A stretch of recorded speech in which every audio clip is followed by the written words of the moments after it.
السلام عليكم ورحمة الله وبركاته. لسه مكملين مع بعض في سلسلة مراجعة شهر أكتوبر، وده إن شاء الله الجزء الأخير من المراجعة.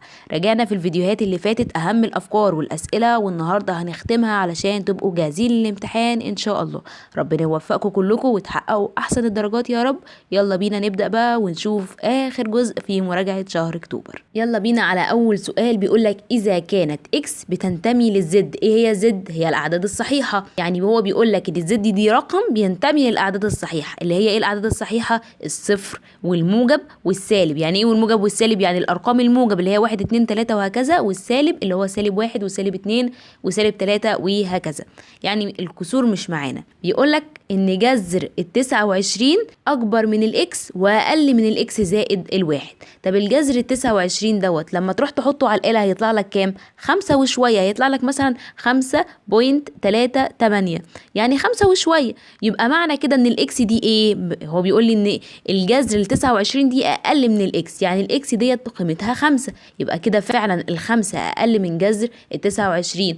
طيب يبقى 5 زائد الواحد ب6. يبقى فعلا كده احنا حققنا اللي هو عايزه، جذر ال 29 اكبر من الخمسة واقل من الستة. يبقى الاكس عندي كده بكام؟ ب5. الاجابة ب. طب السؤال التاني بيقولك اذا كانت الجذر التكعيبي زائد 3a بيساوي 4 الجذر التكعيبي للخمسة. طيب تعالى نكتب السؤال. طيب ما تيجي ننقل جذر التكعيبي للخمسة دوت الناحية التانية بعكس الإشارة. يعني هيبقى 3a بتساوي 4 جذر التكعيبي للخمسة ناقص الجذر التكعيبي للخمسة. طب هنا 4 وهنا طبعا 1، بس احنا ايه مش بنكتبه. يبقى 4 ناقص الواحد ب3 جذر التكعيبي للخمسة. يبقى عندي ايه؟ التلاتة ايه بتساوي 3 الجذر التكعيبي للخمسة. طب انا لما اقسم هنا على التلاتة واقسم هنا على التلاتة كده الايه عندي هتطلع بتساوي ايه؟ بتطلع بتساوي الجذر التكعيبي للخمسة، لان التلاتة هتروح مع التلاتة والتلاتة هتروح مع التلاتة. سؤال رقم 3 بيقول لك اي الفترات الآتية ينتمي إليها العدد سالب جذر ال7. طب سالب جذر ال7 ده راح حطولي على الآلة هيطلع لك قيمته كام؟ سالب 2.64، يعني 2 وشوية. عامة سالب 2 وشوية. طب أنهو فترة بقى من دول اللي فيها الرقم ده؟ تعالى نمسك أول فترة. بيقول لك من -2 للسالب 1. يعني أصلا إيه أكبر حاجة هنا؟ أقل حاجة -2 وأكبر حاجة -1. هل ما بينهم في -2 و4.6؟ لا طبعا. طب هنا -3 وسالب 2. فعلا هو ده بقى اللي فيه إيه؟ فيه 2.1، -2.1 وسالب 2.2 وسالب 3 وسالب 2 و6 وهكذا، اللي فيهم ما بينهم ايه؟ الاتنينات. يبقى هي الإجابة رقم ب. ندخل في سؤال رقم 4. بيقول لك إذا كانت 2 أس إكس بتساوي 3 فما قيمة 2 أس إكس زائد الواحد؟ طب أنا مش قايلة لك قبل كده لما الأس بيبقى عندي جمع يبقى احنا إيه؟ بنضرب. يعني احنا كده عندنا 2 أس إكس في 2 أس الواحد، بس طبعا الواحد مش بينكتب. طب هو مديني أصلا ال 2 أس إكس بإيه؟ ب3، يعني 3 في 2 بتساوي 6. يبقى الإجابة ج. ندخل في سؤال رقم 5. بيقول لي إذا كان إكس ناقص 3 في إكس زائد 5 بيساوي الصفر فأي مما يلي صحيح؟ احنا قايلين قبل كده ان احنا لو عندنا حاجتين مضروبين بيساوي الصفر فاحنا بنساوي كل قوس لوحده بيساوي الصفر الأول. يعني هتبقى إكس ناقص 3 بتساوي صفر وإكس زائد الخمسة بتساوي الصفر. طيب تعالى نمسك أول حاجة. الإكس هننقل السالب 3 دي الناحية التانية تبقى إشارتها بالموجب تبقى 3. طب والإكس هنا بتساوي هنعكس دي الناحية التانية تبقى -5. يبقى الإجابة طلعت لي إكس ب3 وإكس ب-5 اللي هي رقم ب. سؤال رقم 6 بيقول لي إذا كان A ناقص البي بتساوي 7 إكس زائد الواي بتساوي 10 فإن عندنا إكس فاتح قوس A ناقص البي ناقص واي بي ناقص الاي. هتقولي خلاص دي سهله قوي، ده احنا هناخد الاي ناقص البي والبي ناقص الاي عامل مشترك. هقول لك انت كده بتعك، مش ينفع ناخد عامل مشترك لان دي A ناقص البي ودي بي ناقص الاي والاشاره سالب فطبعا بتختلف. طب انا دي مش نقدر نخليها سالب الاي زائد البي؟ طب هل دي هياها A ناقص البي؟ هتقولي لا برضو. طب ما تيجي ناخد السالب عامل مشترك، هيبقى سالب A على السالب بA بس.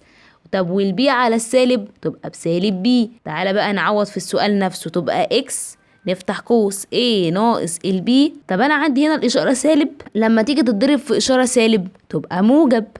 واي A ناقص البي. طيب دلوقتي بقت ايه ناقص البي وايه ناقص البي، كده اقدر اخدها عامل مشترك، يبقى اقدر اخد ايه ناقص البي عامل مشترك. هيتبقى لي ايه؟ هيتبقى لي اكس زائد الواي. طيب هو اصلا مديني معطياتي، يعني هو مديني ان الاكس زائد الواي بتساوي 10، ومديني الايه ناقص البي ب7، يعني 7 في 10 بكام؟ ب70، فالاجابه طلعت رقم د. ندخل بقى في الاسئله المقالب. يقول لي اوجد مجموعه الحل لكل من المعادلات الآتية في الآر. ايه هي الآر؟ الأعداد الحقيقية. أول سؤال عندي بيقول لي إكس تربيع بتساوي 5 إكس. طب تعالى نخلي الإكسات كلها في طرف لوحدها، فال5 إكس هتروح الناحية التانية بعكس الإشارة، فإكس تربيع ناقص 5 إكس بتساوي الصفر. طب هنا نقدر ناخد عامل مشترك؟ هتقولي أيوة طبعا الإكس. تبقى ناخد الإكس ونفتح القوس، يبقى إكس ناقص ال5 بتساوي صفر. عندي هنا ايه؟ حاجتين مضروبين في بعض بتساوي الاكس، اقسم عندي اقول مرة الاكس بتساوي صفر ومرة الاكس ناقص ال5 بتساوي صفر. طيب دي مظبوطة؟ طب انا عندي اقدر هنا اعمل ايه؟ اجيب السالب 5 ناحية في الطرف التاني بعكس الاشارة، تبقى الاكس بتساوي ال5. يبقى عندي مجموعة الحل بتساوي 0 و5 في قوس مجموعة. طيب السؤال التاني بيقول لي اكس ناقص ال5 في 3 اكس زائد الاتنين بتساوي 0. انا لسه قايله لك حاجتين مضروبين في بعض بيساوي الصفر، بنعمل ايه؟ نقسم عندنا ونقول عندنا ايه؟ اكس ناقص ال5 مرة بتساوي الصفر ومرة 3 اكس زائد الاتنين بتساوي 0. يبقى هنا هنعمل ايه؟ -5 تروح الناحية التانية بعكس الإشارة، يبقى الإكس تطلع بتساوي ال5. طب ونخلي هنا الإكس في طرف لوحدها، يبقى 3 إكس بتساوي دي لما تروح الناحية التانية بسالب الاتنين. هنقسم هنا على 3 وهنا على 3، فتبقى 3 دي راحت مع 3 دي، فالإكس طلعت بتساوي إيه؟ -2 على 3. طيب -2 على 3 دي عدد حقيقي؟ هتقولي طب الإكس بتساوي 5، ال5 دي عدد حقيقي؟ هتقولي أيوة برضو. يبقى عندي مجموعة الحل بتساوي -2 على 3 وال5 في قوس مجموعة. ندخل على سؤال رقم 3 وركزوا معايا في سؤال رقم 3. بيقول لي ام تربيع ناقص ال14 ام زائد ال45 بتساوي 0. ده تحليل عادي. هنعمل ايه؟ هنفتح قوسين والام تربيع دي بنحط هنا ام وهنا ام. طيب نعمل ايه بعد كده؟ احنا عايزين ال45 دي بتتضرب في كام في كام ويطلع مجموعها بيساوي الرقم اللي في النص ده اللي هو ال14.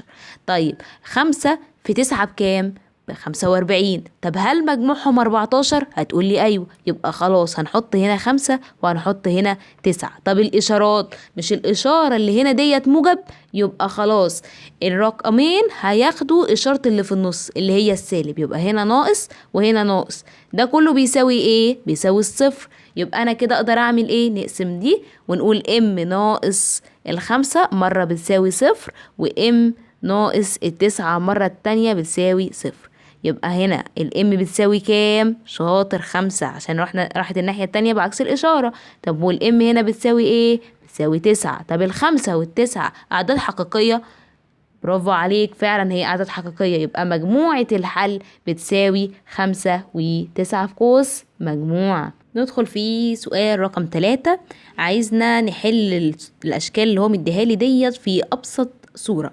أول سؤال مديك جذر 7 ناقص الواحد لكل تربيع زائد جذر 7 زائد الاتنين في جذر 7 ناقص 3. طيب تعالى نفك دي الأول لوحدها كده بجنب لوحدها. كنا بنفك ازاي القوس التربيعي؟ كنا بنقول الأول تربيع، الأول في التاني في 2، الأخير تربيع. طيب الأول تربيع يعني جذر 7 في ايه؟ في جذر 7. طب جذر 7 في جذر 7 يديني 7. طيب الأول في التاني في 2، الأول ده 7، الأول في التاني في 2، الإجابة تطلع لي -2 جذر 7. طيب وبعدين الأخير تربيع يعني -1 تربيع يطلع لي 1. يبقى كده أنا ظبطت أول قوس عندي هيطلع 7 ناقص 2 جذر 7 زائد 1. طب ازاي اقدر اضرب القوسين دول مع بعض؟ اول حاجة بضرب الاول في الاول، جذر 7 في جذر 7 ب7. جميل. وبعد كده التاني في التاني، 2 في -3 بسالب 6 حطيته في الاخر. الجزء بقى اللي في النص ده بعمله ازاي؟ بقوم قايلة الطرفين اللي هو ايه؟ جذر 7 في -3، مش تنسى السالب. جذر السبعة في سالب 3 بسالب 3 جذر السبعة، زائد الطرفين التانيين اللي هو 2 في جذر 3 ب2 جذر السبعة، تطلع لي سالب 3 جذر السبعة زائد 2 جذر السبعة، ده اللي هو ايه؟ سالب جذر السبعة. يبقى هي دي القيمة اللي في النص، سالب جذر السبعة. طب يلا نظبط الحاجات دي. انت ممكن تظبطها بسهولة جدا بالآلة، واخد الأرقام اللي مش فيها جذر السبعة وتشتغل عليها. يعني هتبقى 7 زائد الواحد زائد السبعة ناقص الستة، هتطلع لك ايه؟ هتطلع لك 9. وبعد كده عندي سالب 2 سالب الواحد بسالب 3 جذر السبعة. يلا بقى ندخل في السؤال التاني واخر سؤال عندنا، ده بقى سؤال تافه جدا. احنا هنعمل ايه؟ هو السؤال الاول بيقولك ايه؟ 2 جذر الخمسة ناقص 3 الجذر التكعيبي للاتنين زائد 4 جذر الخمسة زائد الجذر التكعيبي للاتنين. تعالى نظبط اللي كلهم اللي فيهم جذر جذر الخمسة مع بعض والجذر التكعيبي للاتنين مع بعض. يعني انا عندي دول الاول مع بعضيهم، 2 زائد الاربعة ب6 جذر الخمسة. طيب وسالب التلاتة مع جذر التكعيبي للتلاتة، طبعا هنا بيبقى فيه واحد، يعني سالب 3 زائد الواحد بسالب 2 جذر التكعيبي للاتنين. وبكده نكون خلصنا آخر جزء من مراجعة شهر أكتوبر. عايزاكم بقى تركزوا كويس جدا في الامتحان، اقروا الأسئلة كويس وبهدوء قبل ما تجاوبوا علشان ما تغلطوش في حاجات بسيطة. إن شاء الله كلكم تطلعوا من الامتحان مبسوطين ومطمنين. ما تنسوش تعملوا لايك للفيديو وتشتركوا في القناة علشان نكمل مع بعضينا باقي المراجعات والشرح. ومع السلامة.